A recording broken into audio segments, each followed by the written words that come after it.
যেই নারী বেপরদায় ঘুরতেছে, বাবার সামনে মেয়ে যদি বেপরদায় চলে, বেপরদায় চলার কারণে ওই বাবা যাবে জাহান্নামে। কেন তার কন্যাটাকে পর্দা করায় নাই? কথা বুঝতেছেন? বড় ভাই যদি পরিবারে থাকে, বড় ভাইয়ের সামনে যদি নারী বেপরদায় চলে, বোনকে কেন পর্দা করায় নাই? না করানোর কারণে জাহান্নাম ভাইকে দিবে কে? স্বামীর সামনে স্ত্রী যদি বেপরদায় চলে, ওই বেপরদা নারীর জন্য ফরহেজগার স্বামীও যদি হয়, ওই স্বামীকে জাহান্নামের আগুনে জ্বালাবে কে? 4 নম্বর, আপন কন্যা যদি দুনিয়াতে থাকে রে, আপন সন্তান যদি দুনিয়াতে থাকে রে, সন্তানের সামনে মা যদি বেপরদায় চলে রে, ওই মায়ের বেপরদার জন্য বড় সন্তানও যাইতে হবে জাহান্নামে। জোরে বলেন না নাউজুবিল্লাহ। কারণ আমি যদি আমার স্ত্রীকে পর্দা করাই, স্ত্রী করতে বাধ্য। আরে স্ত্রীকে যদি পর্দা আমি না করাই, আমার স্ত্রী বেপর্দা হাইওয়ানের মতো চলবে, জেনা বাড়বে, বেপর্দা বাড়বে, সমাজ ভাঙবে, দাম্পত্য জীবন ভাঙবে, ওই ঘরের ভিতরে কলঙ্ক আসবে, অশান্তি আসবে। জোরে বলেন ঠিক কিনা? সমাজে সমাজে আওয়াজ দিয়া বলেন, বেপর্দা আছে না নাই? জেনা ব্যভিচার আছে না নাই? একজনের স্ত্রী অপরজন নিয়া পালায়া যায়, ঘটনা আছে না নাই? কেন পালাইতেছে জানো?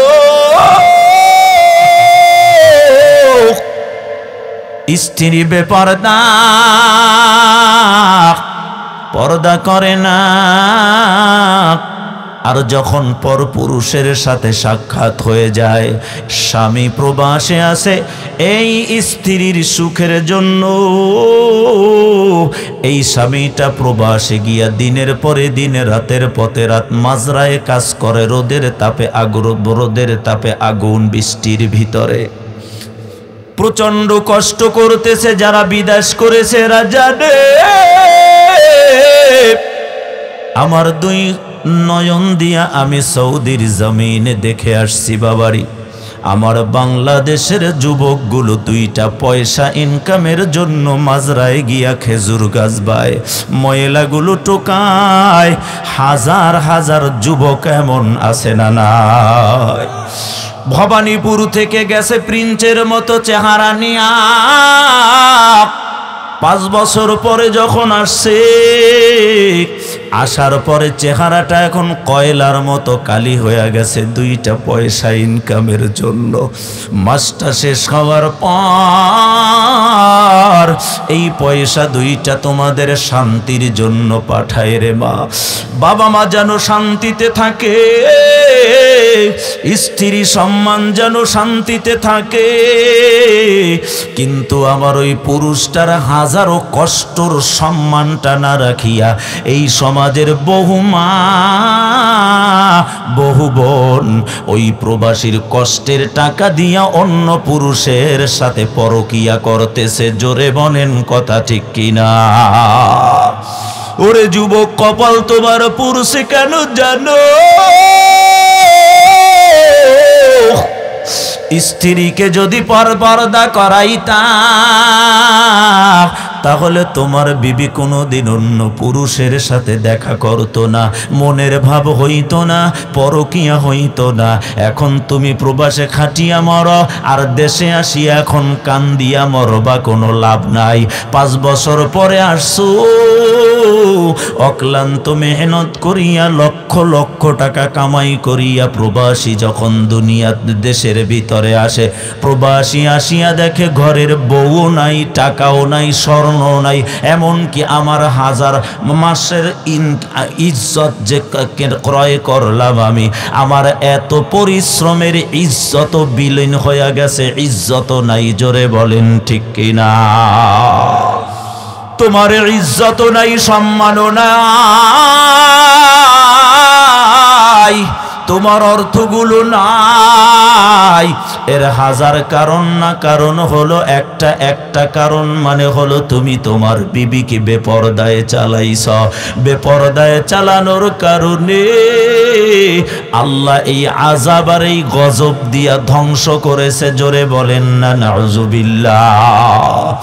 ওরে বাবাজিরা শুনেন, ও পর্দার আড়ালের আম্মাজিরা শুনেন, আমি আপনাদের শত্রু না মা, আপনারা এমন মা, আপনাদের পায়ের নিচে আমার মালিকের 8খানা জান্নাত। আমরা পুরুষ মানুষ দুনিয়াটা দৌড়াই, আমাদের পায়ের নিচে জুতা ছাড়া কিছুই নাই। কিন্তু আপনারা এমন মা, আপনাদের পায়ের নিচের মা আমার আল্লাহর 8খানা জান্নাত। আপনারা এমন মা, আপনাদের পেট থেকে নবী আসছে, আপনাদের পেট থেকে ওলি আসছে, গাউস আসছে, কুতুব আসছে, আপনাদের পেট থেকে উলামায়ে কেরাম আসছে, আপনাদের পেট থেকে আল্লাহর ওলিরা আসছে। জোরে বলেন কথা ঠিক কিনা? এই জন্য আপনাদেরকে 6 জন নারীর জীবনী থেকে 6টা ছোট্ট আমলের কথা বলবো। পুরুষ মহিলা উভয়ে যদি শুনতে পারেন, আর এখান থেকে যদি আমলের নিয়াতটুকু গ্রহণ করা যায়, ইনশাআল্লাহ আজকের আলোচনা নাজাতের জন্য যিনি কবুল করবেন তিনি কে?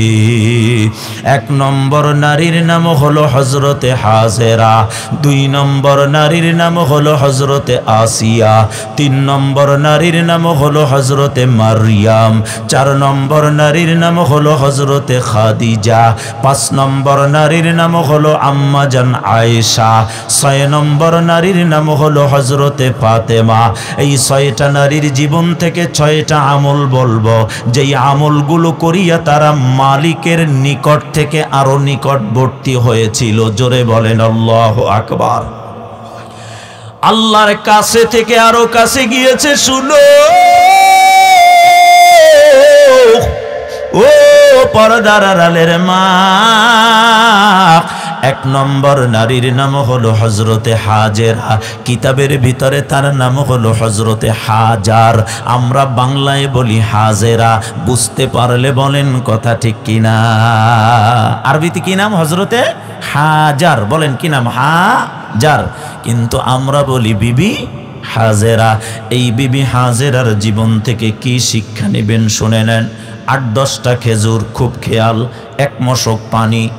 আল্লাহর ঘর বর্তমান বাইতুল্লাহ, তখন ছিল বালুর নিচে চাপা পড়া মরুভূমি, কিছু নাই, একটা গাছপালা নাই, তরুলতা নাই, ঘর বাড়ি নাই, মানুষজন নাই।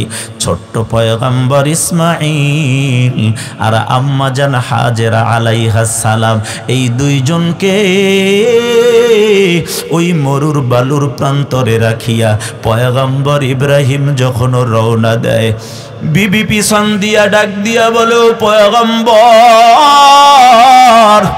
8-10টা খেজুর আমাদের হাতে দিয়েছেন আর 1 মশক পানি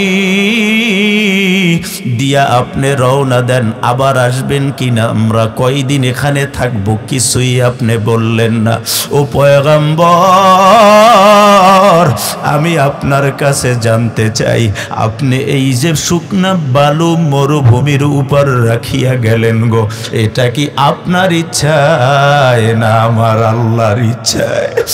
পয়গম্বর পিছনের দিকে নজর দেয় না, কর বড় আদরের সন্তান ইসমাইলকে রেখে যায়। আল্লাহু আকবার, জোরে বলো। এত আদরের পয়গম্বর এত আদরের সন্তান ইসমাইলকে রেখে যায়, কলিজাটা ছিঁড়ে খান খান হয়ে যায়। ডাক দিয়া বলে, বিবি হাজেরা, আমার একটা কথা শুনে নাও।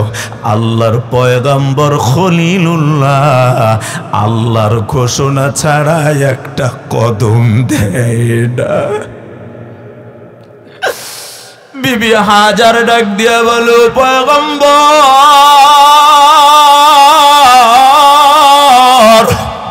আল্লাহু আকবার, মালিকের ইচ্ছায় যদি আমাদেরকে এখানে রাখিয়া যান, কলিজা খুলে আপনাকে বিদায় দিয়ে দিলাম, কারণ আপনি আমাদের জন্য যথেষ্ট না।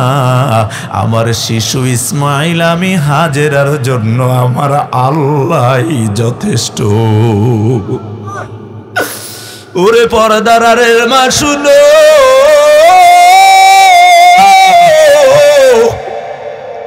ঘরের ভিতরে উত্তম বাজারের আয়োজন নাই, ভালো পোশাকের আয়োজন নাই, ঘরের ভিতর চলছে টানা পোড়া চলতেছে, অশান্তি চলতেছে, অভাব চলতেছে, দুঃখ চলতেছে। বারবার স্বামীকে খোটা দিও না রে মা, খোটা দিও না। সংসার যদি সুখে রাখতে চাও, স্বামীর দুঃখের সময়ও পাশে আসিয়া বলো, আল্লাহ আমাদের জন্য যথেষ্ট। স্বামীকে বলো, আপনি মন খারাপ করবেন না, আপনার মুখটা কেন মলিন দেখা যায়, ধৈর্য ধরেন। যে আল্লাহ আমাদেরকে সুখ দিয়েছিল, এখন সে আল্লাহ আবার দুঃখ দিয়েছে। আপনি ধৈর্য ধরে আজান দিলে মসজিদে যান, আমিও যাই নামাজ বিছায়া বসে গেলাম, আমাদের জন্য আল্লাহ যথেষ্ট হয়ে যাবে। হযরতে হাজারা আলাইহিস সালামের জিন্দেগি থেকে আমাদের সিদ্ধান্ত হলো, মুসলমান যে কোনো অবস্থায় ভরসা যার উপরে করব তিনি কে? 2 নম্বর আম্মা জানের নাম হলো হযরতে আসিয়া। জোরে বলেন কি নাম? জোরে বলেন। ফেরাউনের স্ত্রী আসিয়া। যেই সময়ে ফেরাউন তামাম এলাকা ঘুরিয়া ঘুরিয়া ঘুরিয়া ঘুরিয়া দাবি করছে, আমি রব, সবাই আমার প্রতি ঈমান আনো। জোরে বলেন নাউজুবিল্লাহ। তেনার কানের কাছে তার চামচা একজন বলে, ও খোদা,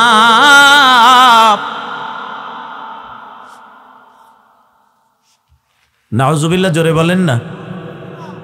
শত্রু তো আপনার ঘরে, আপনি দূরে খুঁজিয়া কি লাভ? বলে, শত্রু কোথায়? বলে, শত্রু আমার আপনার ঘরে। বলে, কি নাম শত্রু? বলে, আপনার স্ত্রী আহলিয়া, আপনার স্ত্রী আসিয়া। সে তো আপনার প্রতি ঈমান আনে নাই, অন্য রবের প্রতি ঈমান আনছে। খুব খেয়াল। তবে আপনার স্ত্রী একা নয়, অর্থমন্ত্রীর স্ত্রীও আছে।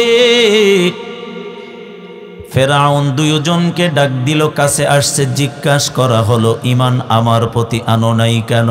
বলে, ও ফেরাউন শোনো, তুমি কত বড় নম্বরের খোদা, আমার চাইতে দুনিয়াতে ভালো কেউ জানে না।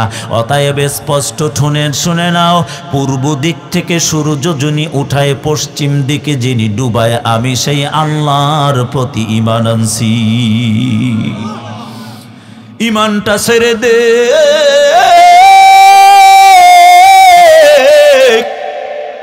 না হয় এই মুহূর্তেই তোদের মেরে ফেলবা। জবান দিয়া বের হয়ে যায়, জীবন দিতে রাজি আমরা, ঈমান দিব না, প্রয়োজনে আমায় তোমরা মেরে ফেলো না। আল্লাহু আকবার। প্রয়োজনে আমাকে মেরে ফেলো। বিশাল বড় কড়াইয়ের ভিতরে তেল দিয়া জ্বালায়, তেল যখন টকবক করে ফুটতেছে, অর্থমন্ত্রীর কোলের ভিতরে নবজাতক বাচ্চা। অর্থমন্ত্রীর স্ত্রীকে বলা হলো আমার প্রতি ঈমান আন, ওই রবের ঈমানটা ছেড়ে দে। বলে না, জীবন দিতে রাজি, ঈমান দিব না। কোলের বাচ্চাটাকে টান দিয়া ওই তেলের ভিতরে ফেলে দেওয়া হয়। মুহূর্তের ভিতরে ওই বাচ্চাটা তেলের ভিতরে রোস্ট হয়ে যায়। ওই আগুন ভর্তি তেল,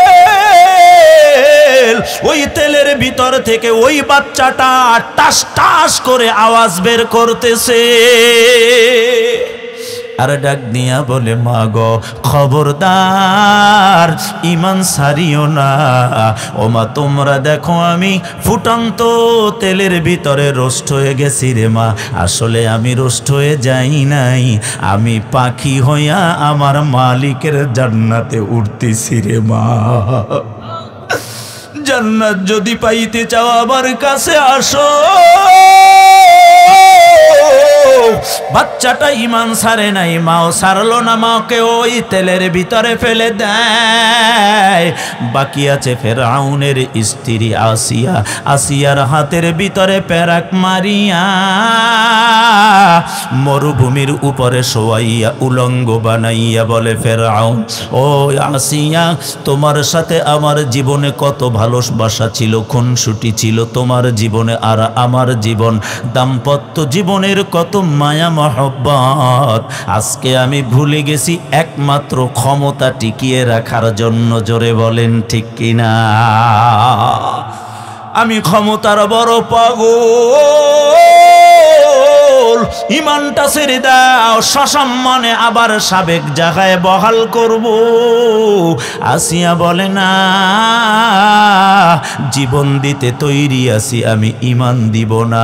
হযরতে আসিয়াকে ওই তেলের ভিতরে ফেলবে, কিন্তু তার উপরে নির্যাতন যখন চালানো হয় তখন আসিয়া সহ্য করতে না পারিয়া বলে, রব্বি বিনিলি ইনদাকা বাইতান ফিল জান্নাহ। আল্লাহু আকবার, জোরে বলেন।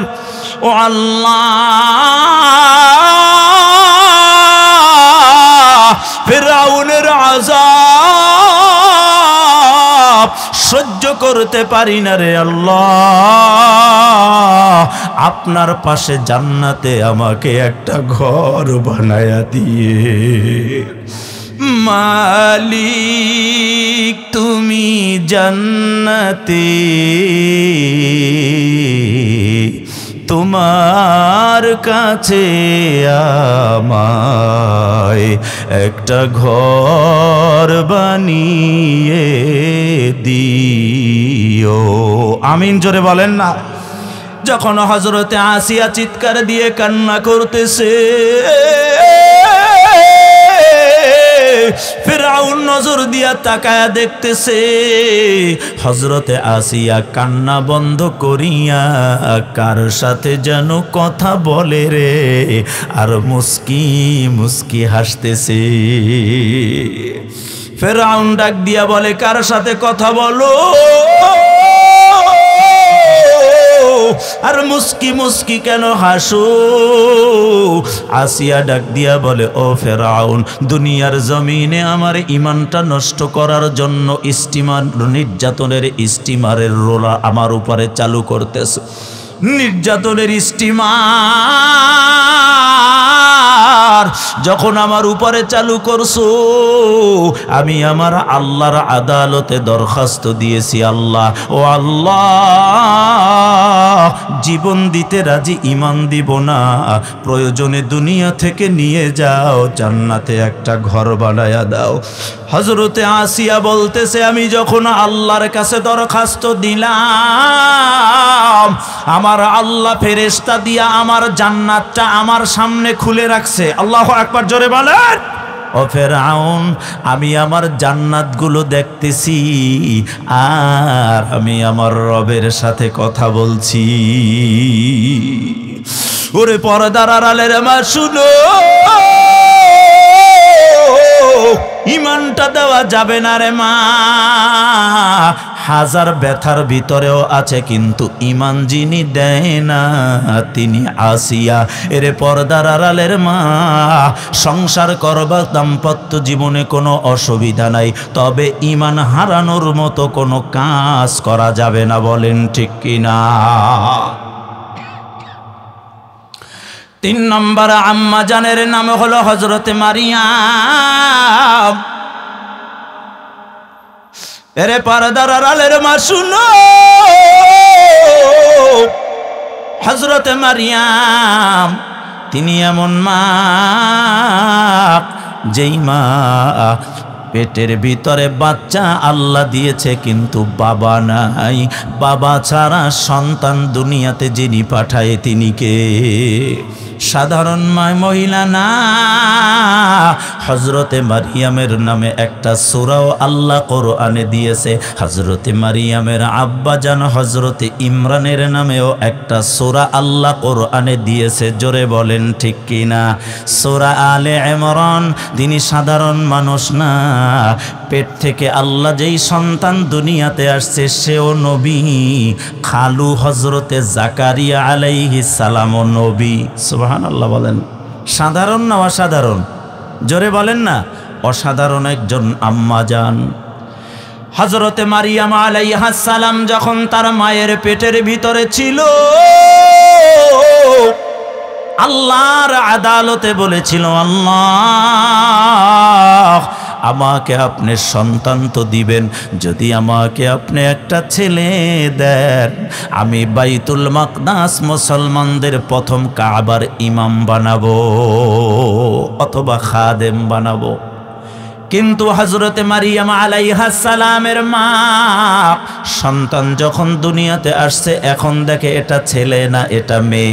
আল্লাহর আদালতে বলে, আল্লাহ মেয়ে দিয়েছেন অসুবিধা নাই, আমি আপনার এই বাইতুল মাকদাসের খাদেমা বানায়া দিলাম। আমি মান্যত করেছিলাম আপনার ঘরের খাদেম বানাবো, তো ছেলে হয় নাই তো কি হয়েছে, মেয়ে তো দিয়েছেন, মেয়েকে আমি খাদেমা বানায়া দিব। আল্লাহু আকবার বলেন না।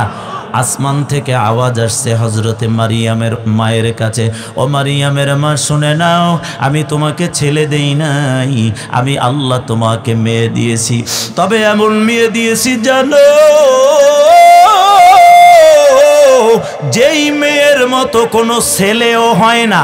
আল্লাহু আকবার বলেন না। অত্যন্ত আবেদা, সালেহা, জায়েদা, খালেসা, মুমিনা একজন নারী বাইতুল মাকদাসের সামনে ছোট্ট ঘর বানাইয়া ইবাদতে তিনি লিপ্ত আছেন। ও মুসলমান, রাতের আধারে মানুষগুলো যখন মসজিদ থেকে বের হয়, তখন তিনি আল্লাহর ঘরে ঢুকিয়া মসজিদখানা পরিষ্কার করে দেয়। মানুষ আসার আগে আবার নিজের ঘরে ঢুকিয়া ইবাদত করে। কার? ওই বাইতুল মাকদাসের খতিব হলেন হযরতে জাকারিয়া আলাইহিস সালাম। একদিন বিকাল বেলা যখন আম্মা জান মারিয়াম আলাইহিস সালামের ঘরে প্রবেশ করছে, ঘরের ভিতরে প্রবেশ করিয়া দেখতেছেন, ওই সময়ে ফিলিস্তিন শহরে যেই ফলগুলা পাওয়া যাইত না, ওই রকম রং বেরঙের ফল আম্মা জান মারিয়াম আলাইহিস সালামের সামনে রাখা আছে। হযরতে জাকারিয়া আলাইহিস সালাম ডাক দিয়া বলে, ও মারিয়াম, যেই ফলগুলো তোমার ঘরে দেখতেছি, এই ফল তো এই সময় ফিলিস্তিন শহরের কোথাও নাই। আল্লাহু আকবার জোরে বলেন না। তোমার সামনে কেমনে? মারিয়াম জবাব আনতে বলে, ও খালুজি, আমি তো দুনিয়ার খাবার কম খাই, ইবাদত করি আমার আল্লাহর, আর খাওয়ার যখন সময় হয় জান্নাত থেকে খাবার পাঠায় আমার আল্লাহ। কেমনে খাবার আসছে বলো? হযরতে মারিয়াম জবাব আনতে বলে, ইন্নাল্লাহা ইয়ারযুকু মান ইয়াশাউ বিগাইরি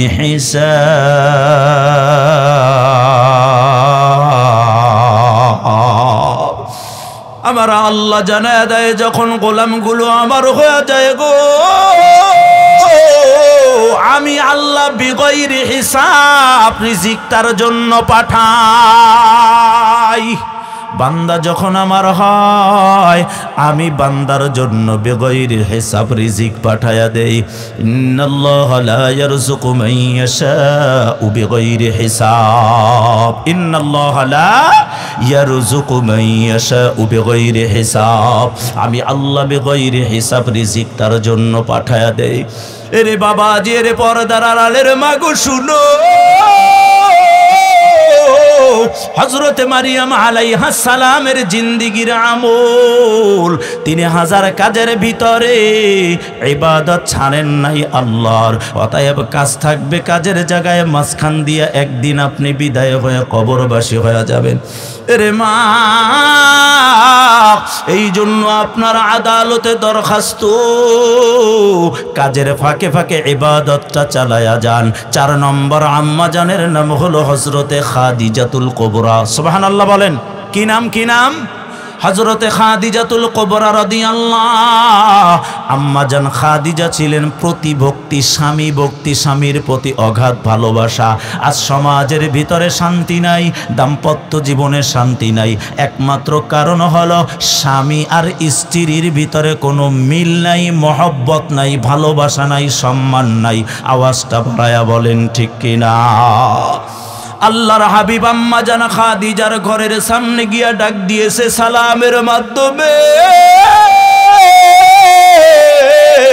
সালাম দিতে দেরি, দরজা খুলতে দেরি নাই। সুবহানাল্লাহ জোরে বলেন না।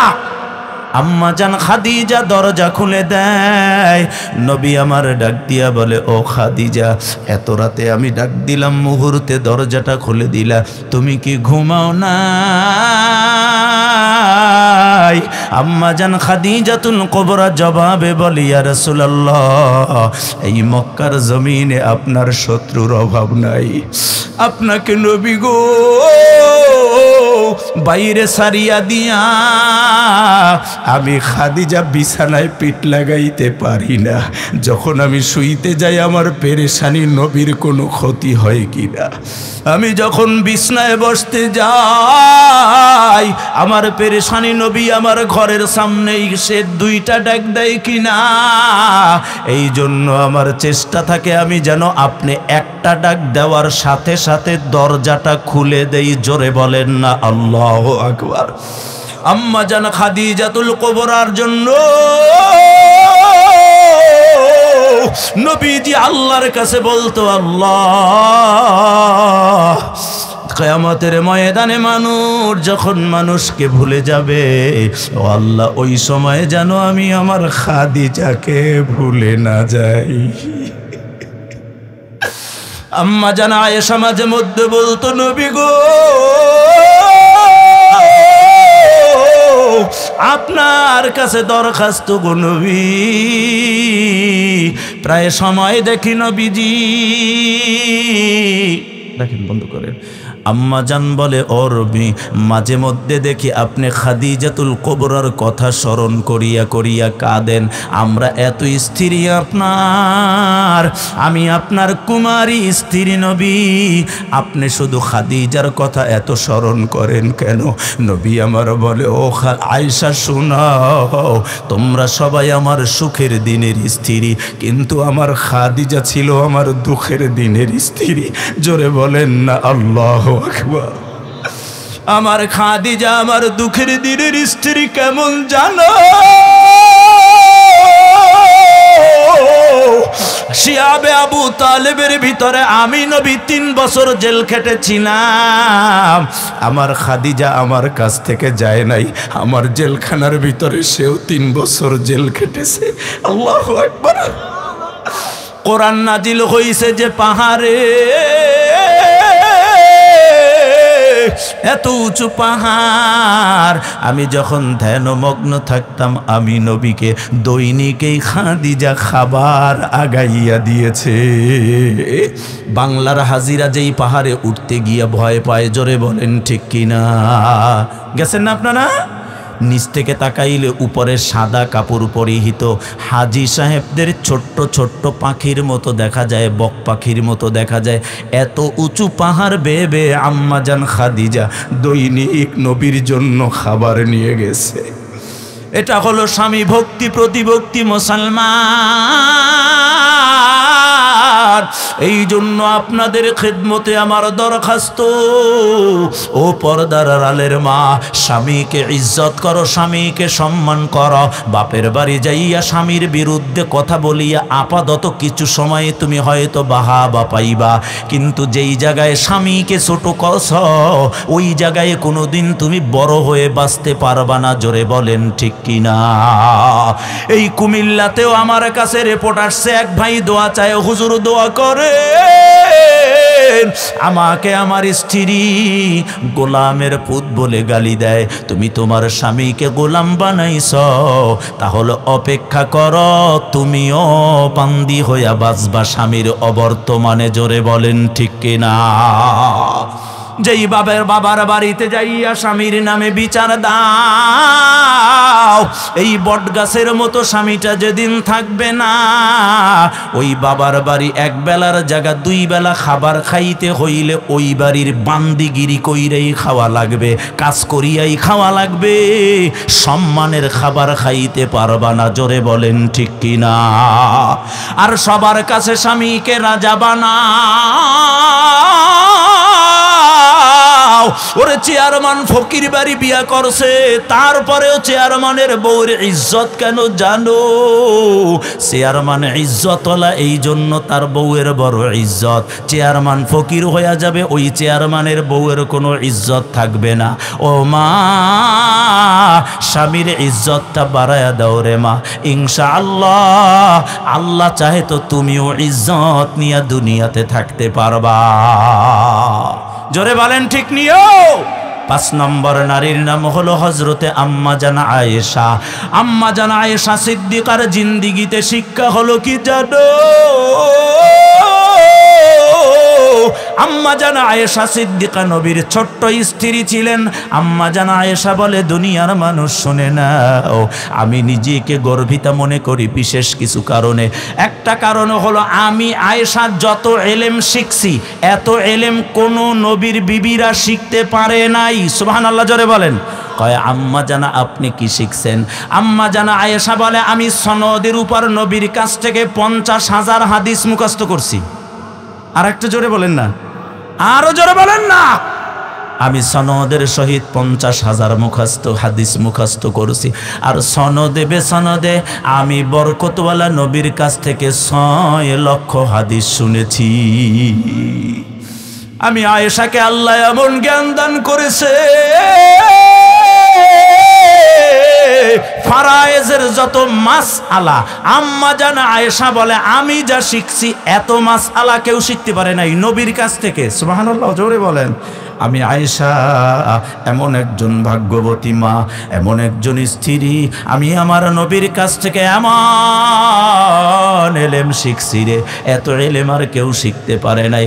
ভালো করে শুনে না, আমার কোলে মাথা রাখিয়া নবী আমার ইন্তেকাল করেছে। এমনকি আমার হুজরার ভিতরে আমার নবীর রওজা মোবারক হয়েছে। সুবহানাল্লাহ বলেন। আমি যেই ঘরে থাকি ওই ঘরেই হুজরা মোবারক, নবীর রওজা মোবারক হয়েছে। আম্মা জান আয়েশা থেকে আমাদের জীবনের শিক্ষা হলো, ওমা এলেম অর্জন করা লাগবে, শিক্ষা চর্চা করা লাগবে, জ্ঞান চর্চা করা লাগবে রে মা। এই দুনিয়ায় সকল কিছু বুঝলা, কিন্তু আল্লাহর পরিচয় কোরআন পড়া, কোরআন তেলাওয়াত, হাদিস পড়া জানলা না, তাহলে মা তুমি কিছুই জানলা না। অতএব যদি এই দুনিয়াতে ঈমান নিয়ে চলতে চাও, হযরতে হাজার, হযরতে মারিয়াম, হযরতে আসিয়া, হযরতে খাদিজা, হযরতে আয়েশা আর হযরতে ফাতেমা, আম্মা জান ফাতেমা, এই 6টা নারীর জীবনে কিনিয়া পড়তে থাকো আর জীবনটা গড়তে থাকো। আমাদের জীবনটাকে উজালা যিনি বানায়া দিবে বলেন তো তিনি কে? আম্মা জান আয়েশা বলে, তোমাদের জন্য আমার জীবন থেকে শিক্ষা হলো এলেম অর্জন করো। আমি আয়েশা 9 বৎসরে বাসর বছর, 18 বছর বয়সে আমি বিধবা, মাঝখানের 10টা 11টা বছরে যদি আমি 50,000 হাদিস মুখস্থ করতে পারি, তাহলে 70 বছর তোমার বয়স হয়ে গেছে, এখন পর্যন্ত তুমি 10টা সূরা সহি করে পড়তে পারো না। জোরে বলেন ঠিক কিনা? জোরে বলেন ঠিক কিনা? ও মুসলমান, 6 নম্বর নারীর নাম হলো হযরতে ফাতেমা। হযরতে ফাতেমা ছিলেন পর্দাশীলা, এমন পর্দাশীলা যে তেনার বাথরুমটা একটু দূরে থাকার কারণে তিনি দিনের বেলায় বাথরুমে যাইতেন না, তিনি রাতের অন্ধকারে বাথরুমে যাইতেন। আল্লাহু আকবার, জোরে বলেন না। সারা দিনের ভিতরে, সারা রাতের ভিতরে একবার তিনি ইস্তেনজায় যাইতেন। তাহলে তার লাইফটা, তার ব্যালেন্স কেমন করে চলতো? খাবারের ব্যালেন্স, চলার পদ্ধতি তার ভিতরে ছিল কত, তার ভিতরে ছিল কতটা নিয়ন্ত্রণ, হিসাব নিকাশ তার ভিতরে ছিল, কতটা ব্যালেন্স নিয়ে তিনি চলাফেরা করতো রে মা। শুনো, হযরত আলী জানতে চাইতেন কেন দিনের ভিতরে একবার তুমি ইস্তেনজায় যাওয়ার চিন্তা করো? কয়ে এই জন্য আমি চিন্তা করি, শোনো, আমি নবীর কন্যা, আমি কতটুকু উঁচা, কতটুক মোটা, কতটুক চিকুন দুনিয়ার কেউ জানে না। আমি আশা করি রে, আমার যেন দুনিয়ার হায়াতের জিন্দিগিতে আমাকে কেউ যেন না চিনে। আল্লাহু আকবার বলেন। এই আম্মা জানা হযরতে ফাতেমাতুজ জোহরা মারা যাওয়ার পূর্বে হযরত আলীকে বলে, ও আলী শুনো, আমি যেদিন ইন্তেকাল করব আপনার কাছে আমার দরখাস্ত গো, অল্প কয়েকজন মানুষকে ডাক দিয়া তাদের উপস্থিতিতে আমার জানাজা পড়াইয়া এরপরে আমার কবরের ভিতরে আমারে নামাইয়া দিও। কয় যদি বেশি মানুষ দেই অসুবিধা আছে নাকি? বলে হ্যাঁ। বলে কি অসুবিধা? কয় আমার অন্তরে আল্লাহর ভয়, আমি আল্লাহকে বড় ভয় পাই। আমার ইন্তেকালের পর যদি বেশি মানুষদের খবর দাও, কবরের ভিতরে নামানোর সময় আমার মৃত্যুর খাটিয়ার উপর তোমরা একটা কাপড় ব্যবহার করিও। এই কাপড়টাকে আরবিতে নাউস বলা হয়, নাউসটা দিয়ে দিও। হযরতে ফাতেমার ইন্তেকালের পূর্বে যত মহিলা দুনিয়া থেকে বিদায় হয়ে গেছে, কোনো মহিলার মৃত্যুর খাটিয়ার উপরে নাউস বা কাপড় ব্যবহার করা হয় নাই। হযরতে ফাতেমার ইন্তেকালের পর থেকে এই কাপড়টা ব্যবহার করা হয়। এই জন্য আমার সমাজের মহিলাদের মৃত্যুর খাটিয়ার উপরে যে কাপড়টা ব্যবহার করা হয়, এই কাপড়টাকে সুন্নাতু ফাতেমা বলা হয়। আরে আলী শোনে, আমার ইন্তেকালের পরে আমার মৃত্যুর খাটিয়ার উপরে কাপড় দিয়ে, আর কবরে নামানোর সময় উপরে কাপড়টা দিয়ে আস্তে নামায়া দিয়েন। বলে এত ভয় করো কেন? কয় আল্লাহকে বড় ভয় পাই, আমি জিন্দা অবস্থায় দুনিয়ার মানুষ দেখে নাই। ও আলী, আপনি জানেন না, সারাটা দিনের ভিতরে একবার ইস্তিনজায় যাই, একমাত্র রবের ভয় মানুষ যেন আমাকে না দেখে। ওইটাই হিসাব করিয়া কি রুটিন মাফিক খাবার খাইছি আলী জানে।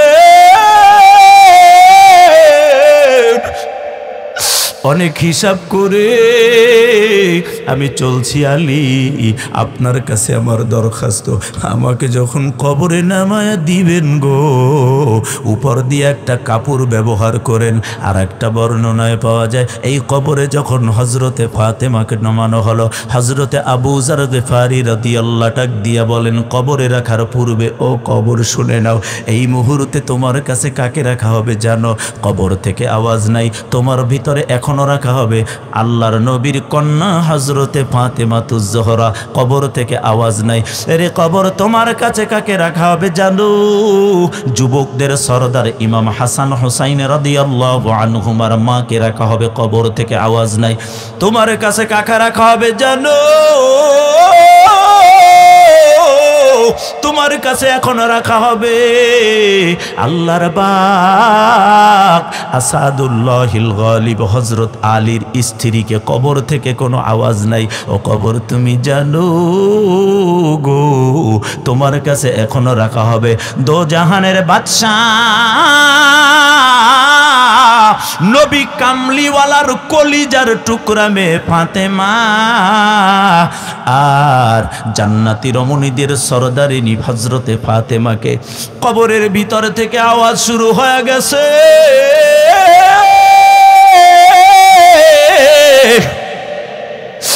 এরকম আবু জার এইভাবে পরিচয় দিয়া লাভ নাই।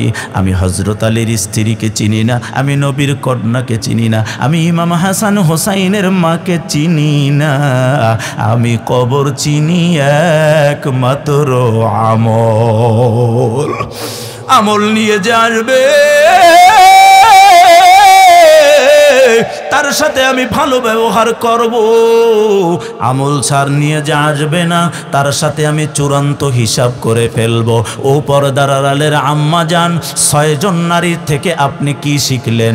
1 নম্বরের নারীর নাম হলো হযরতে হাজার। হযরতে হাজারের জীবন থেকে আমাদের শিক্ষা হলো তাওয়াক্কুল করব সুখে দুঃখে কার উপর? জোরে বলেন কার উপর? বিপদ আসবে কিন্তু ভেঙে পড়া যাবে না। 2 নম্বর আম্মা জান আসিয়া, ইমানের উপরে নিজেকে সব সময় অটল রাখার দরকার আছে না নাই? 3 নম্বর নারীর নাম হলো হযরতে মারিয়াম।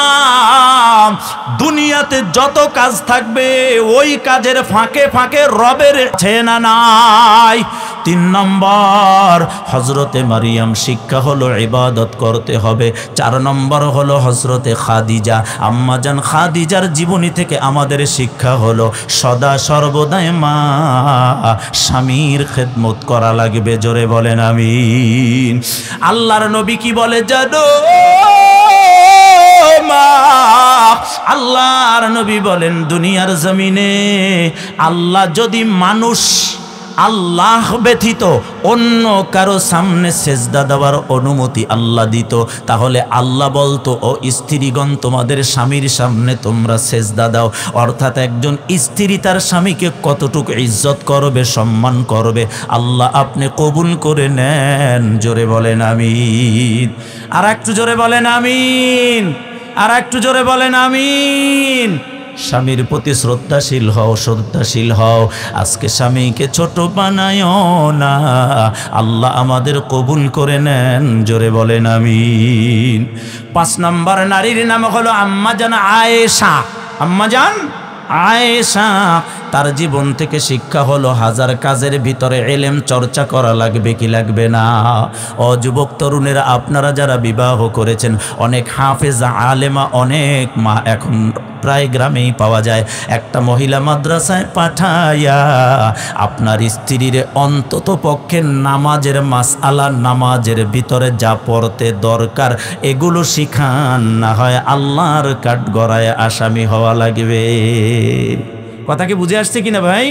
যারা নতুন বিবাহ করেছেন যুবকেরা, ও মুরব্বীরা, জেঠারা, আপনারাও আপনাদের বিবি সাহেবদের একজন আলেমা, একজন হাফেজাকে ঘরে ডেকে পর্দার ভিতরে বসে একটু কোরআন শিখান, নামাজ শিখান, ইলম শিখান। তারা তো জানে না যে তারা অসুস্থ হওয়ার কয়দিন পর্যন্ত নামাজ পড়তে পারবে না। এরপরে অসুস্থ থেকে সুস্থ হয়ে গেছে আসরের পর, কিন্তু সে আগামীকালকে এই খবিসটা সারাটা রাত এইভাবেই রইছে, আগামীকালকে গোসল করে তারপরে যদি নামাজে যায়। অথচ মাসআলা কি? আসরের পরে সুস্থ হয়েছ, আসরের পরেই গোসল করো, আসরের নামাজ শুরু করে দাও। সুবহানাল্লাহ জোরে বলেন না? আল্লাহু আকবার জোরে বলেন না? ও আল্লাহর গোলাম, এই মাসআলাগুলো শিখায় নেন, না হয় আল্লাহর কাঠগড়ায় আসামি হয়ে যাবেন। হযরতে ফাতেমা জোহরা রাদিয়াল্লাহু তাআলা আনহার জীবনী থেকে শিক্ষা হলো কি জানো? হযরতে ফাতেমা এত পর্দাশীলা তিনি ছিলেন, যার জিন্দিগি থেকে অনেক কথা আপনাদেরকে শুনাইলাম। ও পর্দার আড়ালের মা, পর্দার ভিতরে চলে যাও। আল্লাহ আমাদের সব মায়েদের কবুল করে নেন। আর একটু জোরে বলেন আমিন।